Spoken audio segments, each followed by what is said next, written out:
Dragon Ball gave us some of the most iconic villains we've ever seen. From planet destroyers to gods, each one left a mark. Power, chaos, fear, and sometimes madness. Today, we're ranking the top 10 Dragon Ball villains of all time by evil, impact, and fan legacy. Let's see who really sits at the top. Number 10, Mercenary Toe. Before the Super Saiyans, before the galactic villains, destroyers, and different beings, there was Mercenary Tao.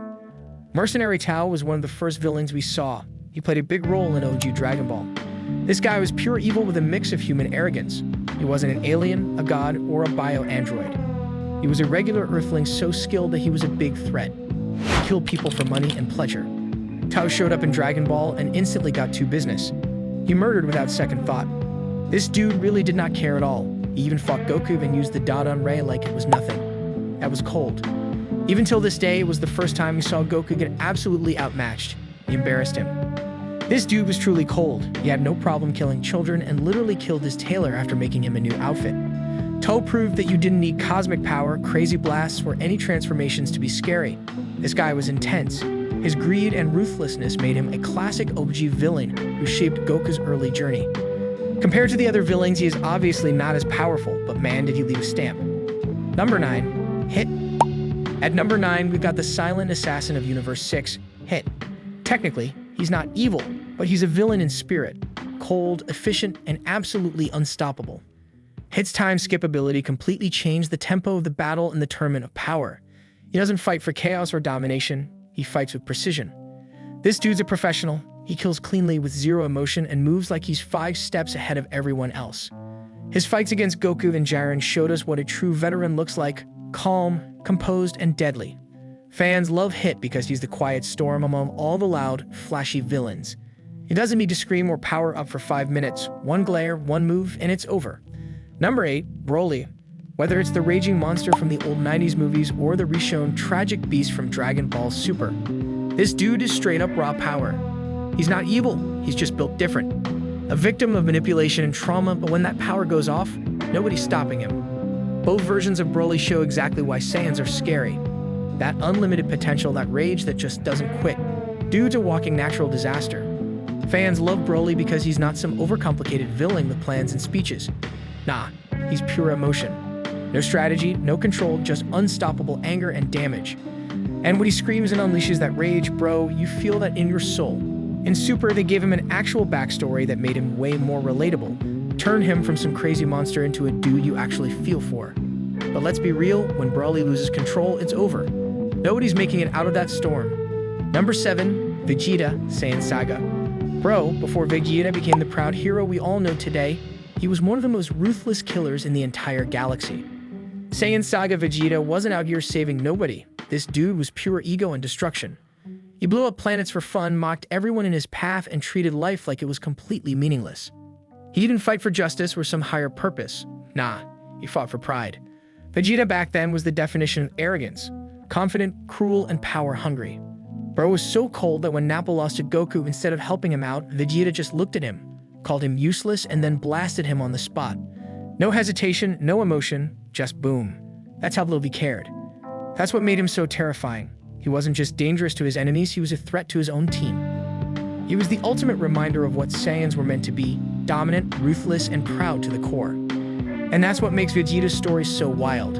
From the dude who murdered his own partner and tried to destroy Earth, to the man who fights to protect his family, that's one of the hardest redemption arcs in Dragon Ball, hands down. But for this list, we're talking about that original Vegeta, not the family man, not the rival Ternelli.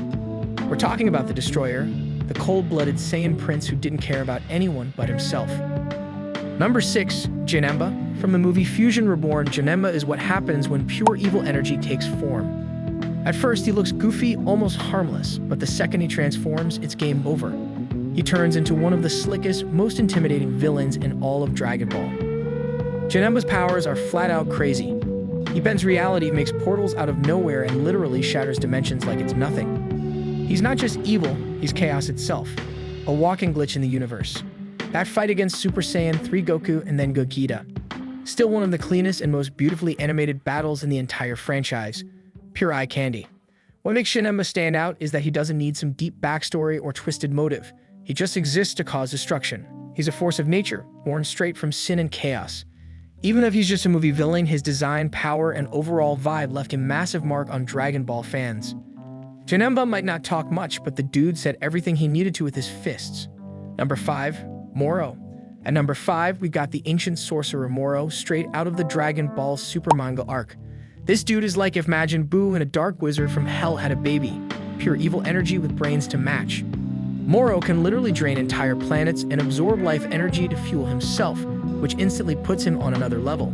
He's methodical, patient, and driven by hunger, not for power or ego, but just to survive and grow stronger. What makes him so terrifying is how ancient he feels. His design and presence are more mythic than modern, like an evil god that time forgot. Moro doesn't just throw punches, he manipulates, schemes, and when pushed, can sap the energy of entire worlds without breaking a sweat. He's one of the rare villains who actually make Goku and Vegeta feel desperate again, and considering the enemies these two have faced, that says a lot. Moro isn't flashy, he's cold, calculated, and unstoppable, at least until the Z fighters step up. Number 4, Cell. The perfect villain, the perfect life form. Cell Man, this dude is straight up iconic. He was created by Dr. Jiro using the cells of the strongest fighters he could get his hands on. Saiyans, Namekians, even Frieza's DNA. That made him insanely powerful, unpredictable, and yeah, kinda terrifying. And bro, he's not just strong, he's smart, smug, and absolutely sadistic. What makes Cell scary as hell? His personality. He's not some mindless monster. He's theatrical, like he's putting on a show just to mess with you. And man, the way he pumped other fighters, so gross, totally nasty. Watching him literally stretch and drain his victims. Dude, that was Magna fuel. You instantly know this guy does not care about anyone. The Cell games, peak Dragon Ball. It was a total apocalypse, turned into his personal entertainment show. And let's be real, he gave us Gohan's absolute legendary moment. That fight still hits, even after all these years. Cell isn't just about power, he's pride, obsession, perfection, and absolute chaos. A villain born from humanity's darkest curiosity, and one of the nastiest, most unforgettable enemies in anime history. And let's not forget his voice, dude had a scary voice.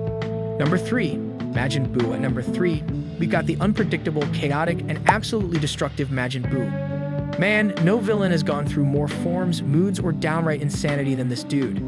He starts off looking like an innocent, kinda goofy kid, then he turns evil, splits himself up, and eventually becomes this cosmic force of pure destruction. Fat Buu? Goofy, but don't sleep on him. He'll still mess you up. Super Buu? Cold, smart, and downright terrifying. And Kid Buu? Pro, pure chaos. No goals, no mercy, just destruction for the fun of it. Buu pushed the Z fighters harder than almost anyone else. He literally ended Dragon Ball Z with one of the most insane battles in the series. This dude is unpredictable, unkillable, and unforgettable, the ultimate symbol of madness incarnate. Number 2, Zamasu / Goku Black, a god who straight up decided mortals were a mistake at Zamasu. His Zero Mortals plan, one of the darkest storylines in Dragon Ball Super. Zamasu genuinely believed humans were corrupt and the only way to bring peace was to wipe them all out. Then he went full next level, stole Goku's body, merged with himself, and became an immortal fusion that almost destroyed all of time itself. Goku Black's design, voice, and pure style instantly made him a fan favorite. He's stylish, philosophical, and terrifying, the kind of villain who honestly thinks he's the hero. What's wild is that his story is godlike and tragic at the same time. He's consumed by his own twisted sense of justice, and watching him play out that arrogance, straight up insane. Zamasu shows exactly what happens when a god goes completely off the rails, and dude, it's terrifying to watch. Number 1, Frieza. There could only ever be one king at the top. Frieza. This dude is the gold standard for evil in Dragon Ball. The villain everyone loves to hate, and somehow still can't get enough of. Look at his track record. He wiped out the Saiyan race, enslaved planets, tortured his enemies, and laughed the whole time. Cold, elegant, ruthless, absolutely unforgettable. But what really makes Frieza number 1? His longevity. This guy has survived decades of sagas, come back stronger with new forms, and even hit god-level power with Black Frieza. Every time you think he's done, he comes back sharper, meaner, and deadlier than ever.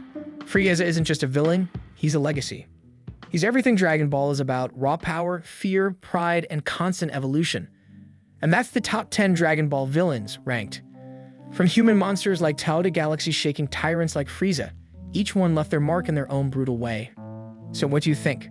Is Frieza still the king of evil, or do Zamasu, Broly, or someone else deserve that crown? Drop your pick in the comments. I want to see how you guys rank these absolute legends.